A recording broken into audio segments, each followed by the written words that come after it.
Hey guys, what's up? Dr. Krazy here. And this weekend was pretty damn magical. I'm talking about none other than Destiny Community Con. And I just wanted to give my, feelings about it. Call me weird. We got some gameplay over here for you to watch if this is too boring to listen to. I do want to go ahead and apologize. My voice is pretty hoarse right now because what I did at Destiny Community Con apparently was greatly appreciated, but we'll get into that here in a little bit. A lot of you guys are probably wondering, Dr. Krazy, what is Destiny Community Con? Destiny Community Con is basically a convention for the community, by the community, that appreciates the game Destiny made by Bungie and Activision.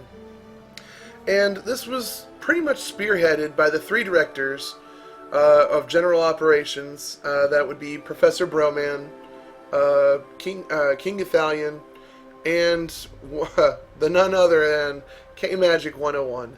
Those guys, round of applause to you guys for making a great idea. Everyone's prophesizing that, last year was the alpha, this year was the beta, and next year, the now rebranded Guardian Con will be even better. But now that I've told you a little bit about the convention, I just want to tell you my views, my travels, my adventures, and my overall reactions to the convention. So strap on your seatbelts, boys, we're going for a ride. So, I live here in Georgia, and of course this event is at Tampa at the Florida State Fairgrounds, so yeah. It was first suggested to me by a very good friend of mine, because they noticed I was streaming, and I played Destiny a little bit, and my friend who watches Broman and Ithalian way before I ever did, said, you should look into this. So I started watching Ithalian and Broman, watching the Info Blast, watching K-Magic 101 as he ascended into heaven and got partnered via Twitch. I mean, it was pretty exciting seeing these info blasts and hearing the things about this convention, how it was for the community, by the community. It was pretty awesome. And so, it just started from there. I made the plans about maybe 4 or 5 months ago. We were going to room with one person, didn't work out, so I roomed up with other people. If any of you guys noticed, I was hanging out with Papa Nick Fresh and KOT Podcast.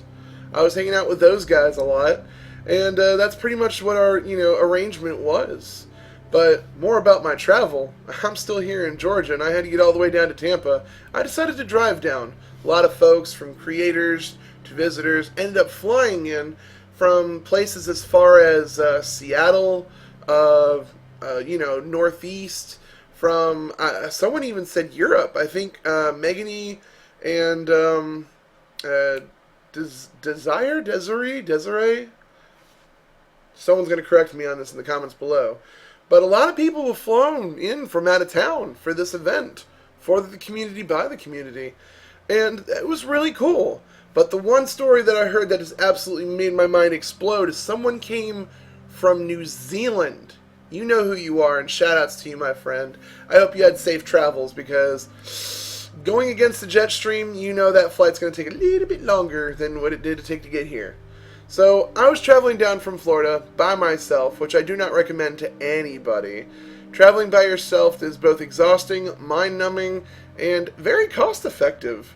I am very surprised that I did not waste any money for this convention at all.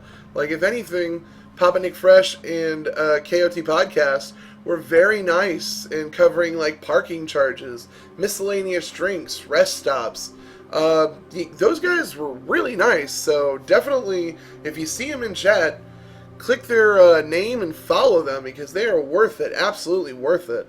So travel kind of stunk, but my travel plans was to get there 2 days early, finish my costume, which I never did debut at Destiny Community Con. We'll get into that here in a little bit, but I got down on Thursday. I had to stay at another hotel closer to the airport to pick up my friend Papa Nick Fresh, and then we had to slingshot over to St. Petersburg Airport to pick up KOT Podcast. And that's Coney, by the way. He's not. I didn't pick up a crew. It was just one man. Coney, go check him out sometime. Um, got there Thursday. Friday, we had a little bit of miscommunication of how many Starbucks were at the Tampa Bay International Airport. But eventually, me and Papa Nick Fresh, we found each other after 45 minutes of walking circles around each other. So that was pretty cool.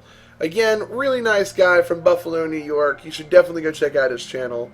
So Thursday went by, Friday came by, and we wanted to hang out. We wanted to meet and greet with people, and Nick was in the know. He was on the tweets. He was, oh my gosh, people are going here, people are going there. That man, as soon as he heard a location, he went. He went. Sadly, I was the driver, so I had to follow him and drive him places, but as soon as he heard of a location, he went. And, so, anywho, we ended up going to this amazing arcade in Ybor City. Game Time, I believe it was called.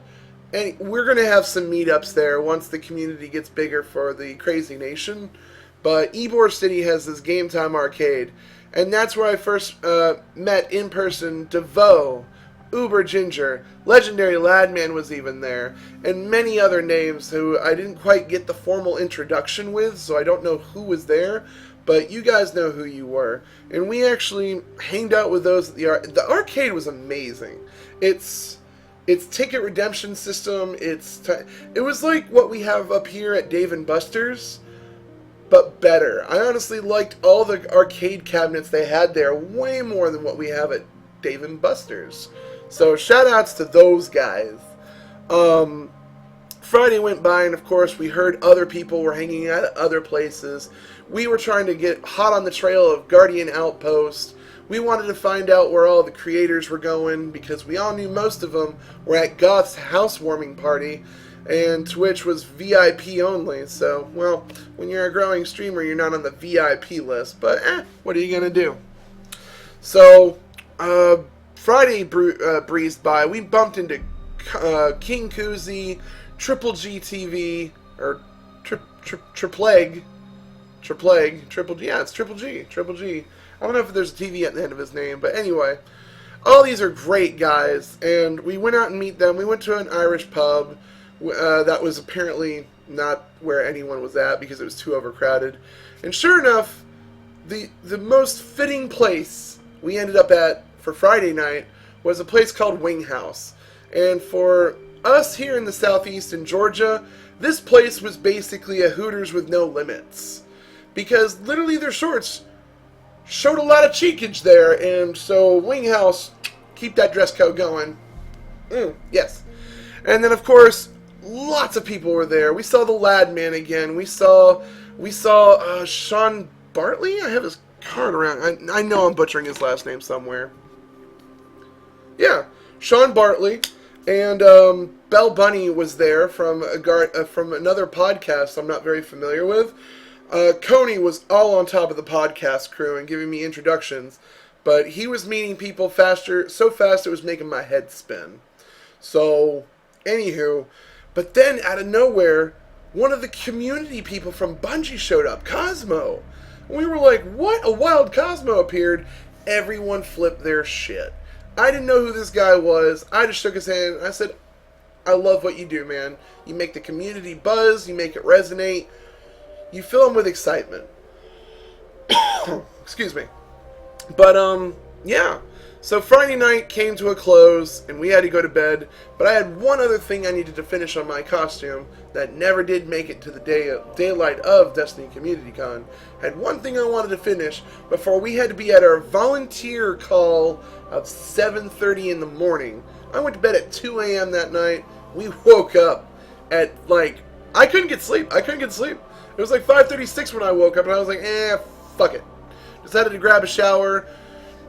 Decided to kick Nick off the bed, bump Coney off the bed, and I was like, alright guys, time to get out of here. We grabbed our Pop-Tarts we grabbed from the night before, and we just basically went off there. We got the best parking spots in the house because we were the first people there. It was amazing. But we went in there, and that's when it finally started settling in what this community con was all about. We saw the Bro Man walk in. We saw the We saw other Twitch creators and YouTube creators amassing near the gate. Some of them were already coming in through the back, but then the gates opened. And again, I do apologize, my voice is very hoarse, but so it was starting to settle in that I was actually going to get to meet these people. Sadly, that was not the case, and if we're going to go into things that I could fix, I think the volunteers should have been treated almost a little bit more with respect than the exotic shirts. Now, the exotic shirts put a lot of money down, and for those of you who don't know how the system worked, exotic shirts basically got a free pass to all the meet and greets, up to 3 times, all the front of the lines to laser tag, the meet and greets. There wasn't much of a line for the panel. There was a game bus there. They got to use their exotic perks 3 times, and it was awesome. But they had to drop $100 for those shirts. Got them a drink ticket, some exclusive VIP privileges with the creators, and then last but certainly not least, it got them those 3 exotic engrams to which they can go to the front of any line they can choose. It's kind of like a fast pass, is how it's been described to me.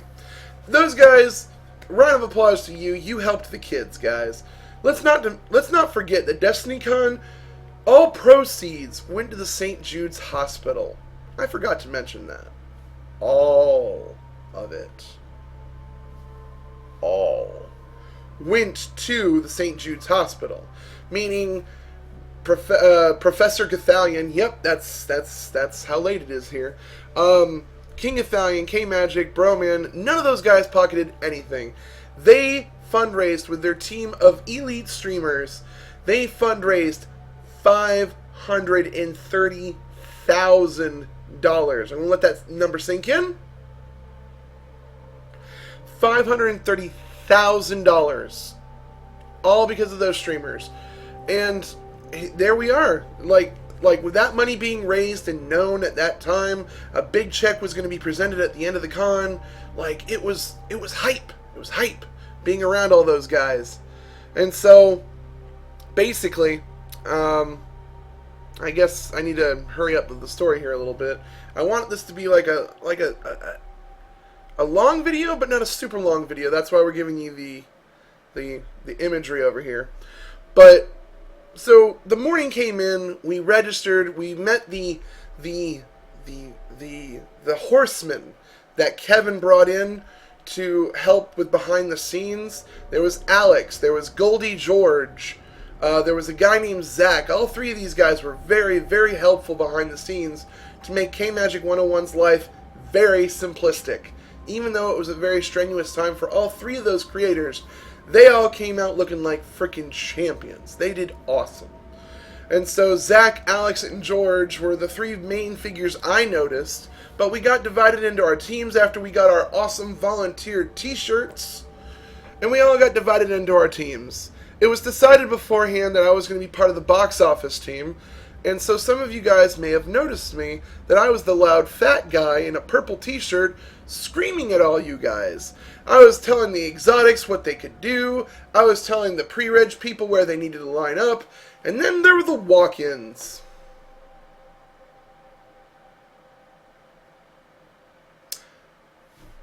They broadcasted it. They tweeted about it. If they had the power, they probably even put it on. They did put it on their website. They wanted you to pre-order tickets, guys. And to anybody who bumps into this YouTube channel and says, "Oh, you're you didn't pre-order a ticket." I don't even know how you found out about the damn convention. If you didn't watch Twitch, Twitter, or any of those 3 personalities that were the directors of the damn con.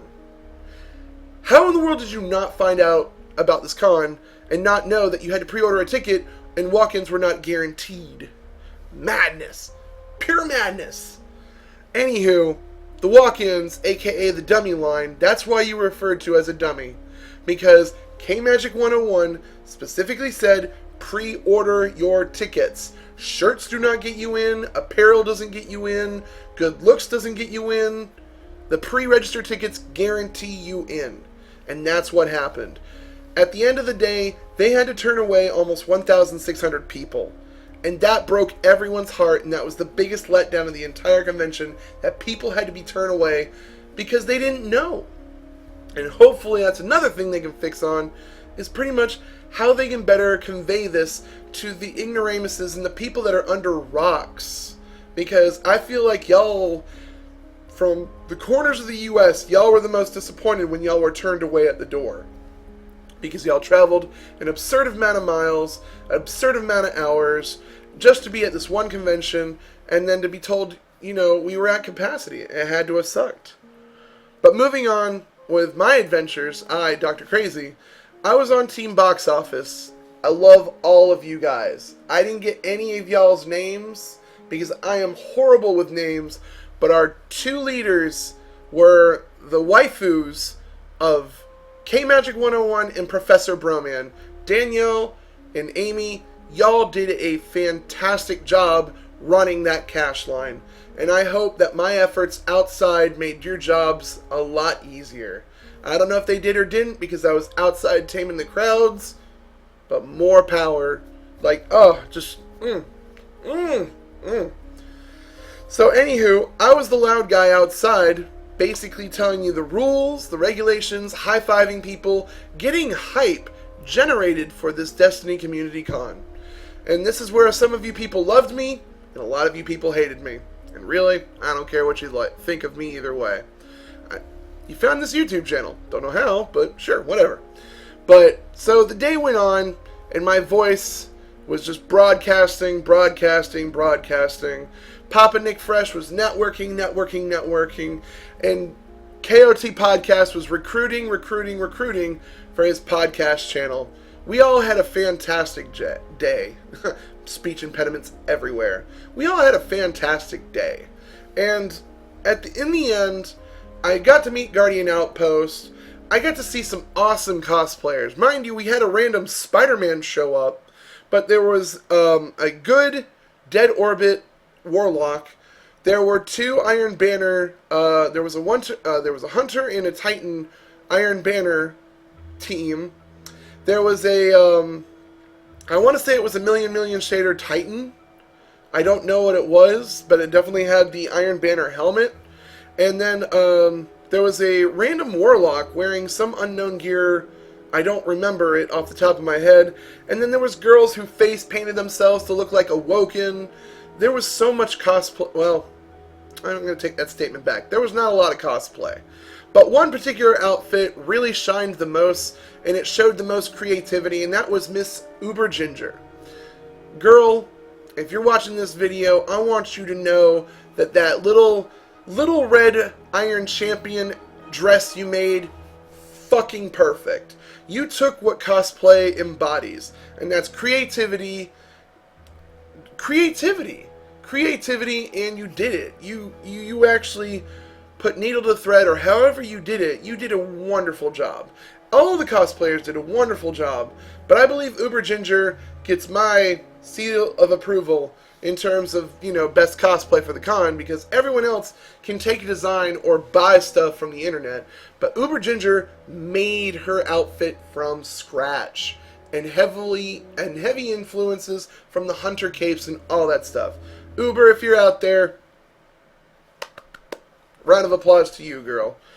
But in the end, at the end of the day, some of the best parts of the con were definitely the volunteer staff. Some of those guys were really nice, really understanding. We networked more than I think anyone else tried to network. And I see you guys on the Twitters. I see you guys coming into my channel. Thank you guys. You guys are really the reason I got into this whole Twitch thing, was to network and just be with other people. And so that was just bottom line awesome, meeting all of you guys. Mr. Cherry Boppins comes to mind. I remember that name badge because it's just such a unique name. We visited Guardian Outpost. All the other volunteers were really awesome. Amy, Danielle, of course, big kudos to you. But some of the worst parts of the convention need to be said, because I've been to a lot of conventions. I've been to Anime Weekend Atlanta, MomoCon. I've been over there to NekoCon. I've been to DragonCon, which is nothing to be comparing anything with. I've been to a few cons. I've been around the block. And I believe that this convention has room to grow in certain departments. The food trucks were a phenomenal idea. The arcade, I wish, had more arcade cabinets. But I believe the meet and greet was really where it fell apart, and the laser tag is where it fell apart. Sure, when I looked inside laser tags, there was literally people just in there, just camping, like they do in a Call of Duty game, hiding behind all the fixtures and everything. I think if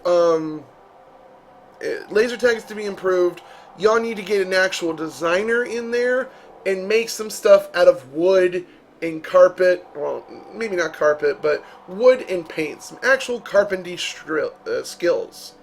Bring in a guy named Jesus. I don't care what you do, but inflatable beach balls and Fisher Price houses do not make an appropriate laser tag arena. But it was still a good effort. I liked what you guys did. They had the game bus with all their, community-driven characters that they actually built up for the last 3 months. Goth, K-Magic, T-Rex, all those guys were making characters. It was awesome. But another worst part of the cons was the lack of communication, and I believe the volunteers could have been treated a small bit better. The volunteers literally got a heartfelt thank you from Gathalion, from Broman, from K-Magic 101, from Alex, from Goldie George, from Zach. But honestly, that's what we got, was a bunch of thank yous and a t-shirt.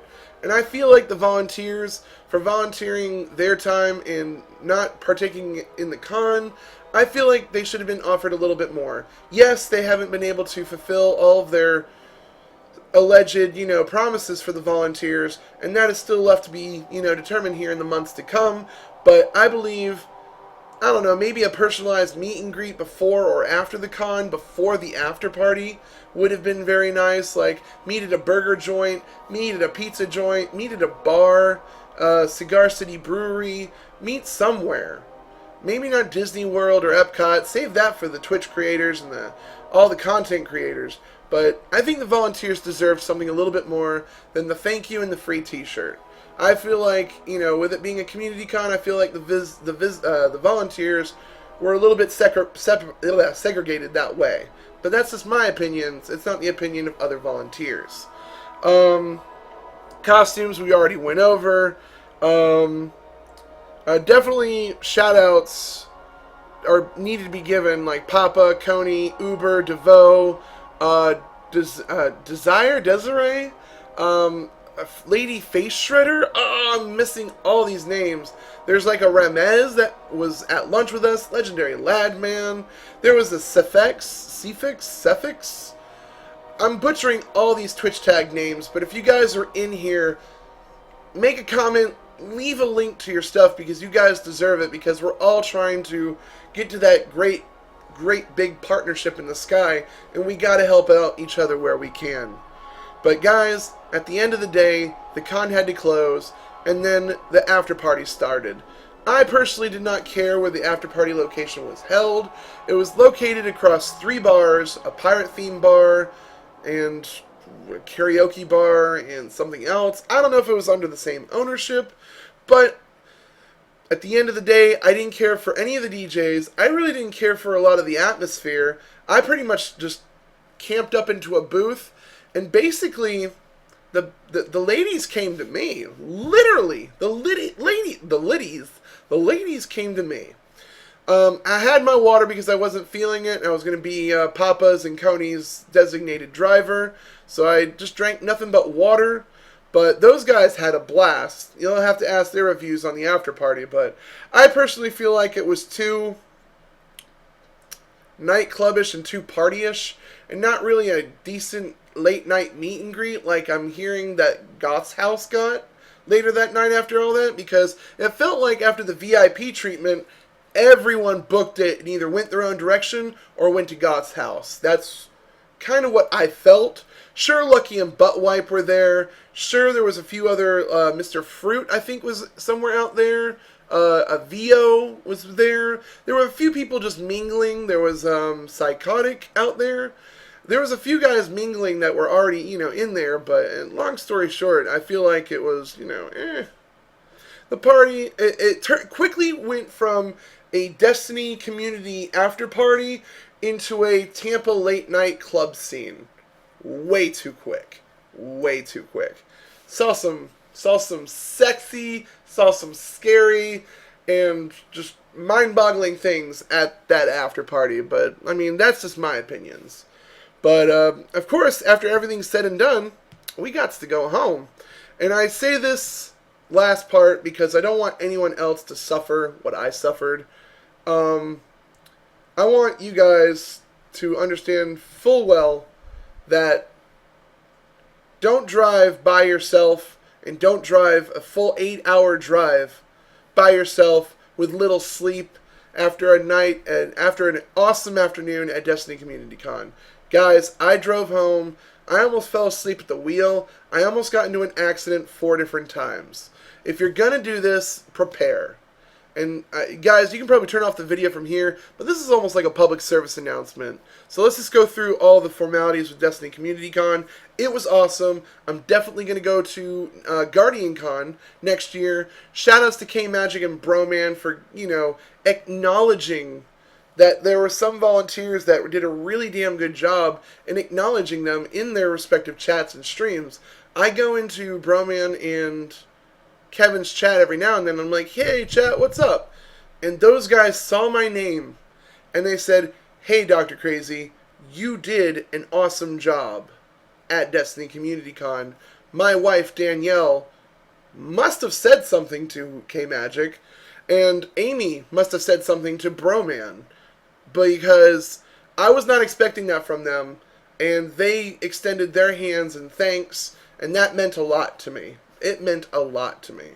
But going back to traveling by yourself, late night, from Tampa, Florida to Atlanta, Georgia, guys, there are rest stops all up and down 75. Go in there, drape a blanket up to block the lights out, and get a fucking nap. Get some sleep. Spend an extra day at the con if you have to, or if your car's already in Tampa and you got to get it to Georgia, you got to make that trip somehow. But don't ever do a late night thing like I did. That was the stupidest move I made the entire weekend. But I wanted to get this video up before my next convention here in the following week. But Destiny Community Con was really fun. And I believe a 30-minute video should be accurately where I should stop this video. Gothalion and K-Magic also announced that Guardian Con is going to happen, and it's going to be sometime next July, and I believe an info blast and pre-sales are going to be up as early as December, and you can bet your sweet ass I'll be there. My name is Dr. Krazy, and this was my review of Destiny Community Con 2016. I hope you guys have a wonderful evening. Peace.